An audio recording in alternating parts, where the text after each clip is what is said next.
17ই April বেরোনো দেশে, পাক্ষিক দেশে 10টা মতন ছোট গল্প বেরিয়েছে, বেশ ভালো ভালো লেখকদের আর কি। এবার ভালো ভালো লেখক বলতেই গল্প যে ভালো হবে তার কোনো গ্যারেন্টি নেই, কিন্তু অন্তত লেখক ভালোই আর কি। তার প্রথম যে গল্পটা সরঞ্জিৎ চক্রবর্তীর, গল্পটার নাম হচ্ছে পুলকেশীর রত্নভাণ্ডার। ছবিটা আমি দিয়ে দেবো এখানটাতে, আপনারা দেখতে পারবেন। ছবিটা ইজ ভেরি ইন্টারেস্টিং। পুলকেশীর রত্নভাণ্ডার গল্পটা পড়ার একটা প্রথম কারণ হচ্ছে যে সরঞ্জিৎ সবে সবে আনন্দ পুরস্কার পেয়েছে তার শূন্যপথের মল্লিকার জন্য। তো এই গল্পটা এখনই পড়ার ইচ্ছে ছিল না, ভেবেছিলাম যে পরে পড়বো, কিন্তু আনন্দ পুরস্কার পেয়েছে, তার একটা গল্প আরও পড়ে ফেললে ক্ষতি কিছু নেই। গল্পটা একদমই স্পয়লার না দিয়ে একদম ছোট্ট করে বলি। সেটা হচ্ছে পুলকেশী গ্রামের ছেলে পুলকেশী, তার সেই গ্রামের সবথেকে বড়লোক বাড়ির মেয়ে হচ্ছে ইভা।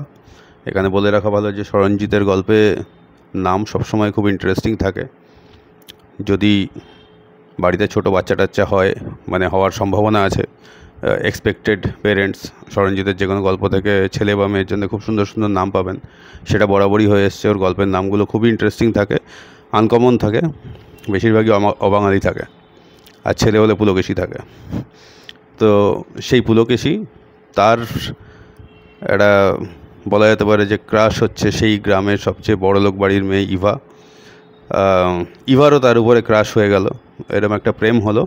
কিন্তু আলটিমেটলি গিয়ে যেহেতু পুলকেশীরা খুব গরিব আর কি, পুলু ইন শর্ট, তো যেহেতু স্ট্যাটাসের ক্লাস সিস্টেমে প্রচুরই ডিফারেন্স, আলটিমেটলি প্রেমটা হয় না, কিছুই হয় না। এর মধ্যে ইভার বিয়ে ঠিক হয়ে যায়, সেই সময় গিয়ে কিছু একটা সমস্যা হয়। সেটা কী হয় সেটা আর বলে দেবো না, তাহলে গল্প পুরোটাই বলে দেওয়া হয়ে যাবে, গল্প পড়ার আর কোনো আনন্দ থাকবে না। গল্পের শেষের দিকে একটা ডার্ক টুইস্ট আছে যেটা বেশ ওয়ার্ক করে, ভালোই লেগেছে। একটু ধোয়াটে মার্কা মরালিটির দিক থেকে, বাট হু কেয়ার্স, পড়তে নেহাত খারাপ লাগেনি। ইনফ্যাক্ট আলটিমেটলি গিয়ে মনে হয় কোথাও একটা ডিভাইন জাস্টিস হয়েও গেল। তো এইটুকুই বলবো। গল্প মোটের উপর খারাপ লাগেনি, বেশ ব্রিজি টাইপের যাকে বলে। সন্ধেবেলা এক কাপ চা, যাদের ধূম্রপানের সুঅভ্যাস বা কুঅভ্যাস আছে, সেটা নিয়ে বসে কিন্তু দিব্যি চা খেতে খেতে এবং সিগারেট খেতে খেতে বইটা পড়া হয়ে যায়, গল্পটা পড়া হয়ে যায়। 3 পাতা বা 3.5 পাতার গল্প।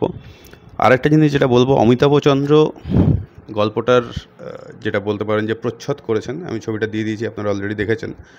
খুব ইন্টারেস্টিং। উনি গল্পটা পড়ে তারপর প্রচ্ছদটা করেছেন, এটুকুই বলতে পারি। বইয়ের মানে গল্পের সঙ্গে বা উপন্যাসের সঙ্গে সেই উপন্যাসের মলাট প্রচ্ছদের কী মিল আছে, কেমন তৈরি হয়, তা নিয়ে না হয় আর একদিন বিশদে আলোচনা করা যাবে, বাট এটার কিন্তু প্রচ্ছদটা বেশ ইন্টারেস্টিং। সব মিলিয়ে পড়ে ফেলতে পারেন। কিন্তু 17ই এপ্রিলের দেশে বেরিয়েছে।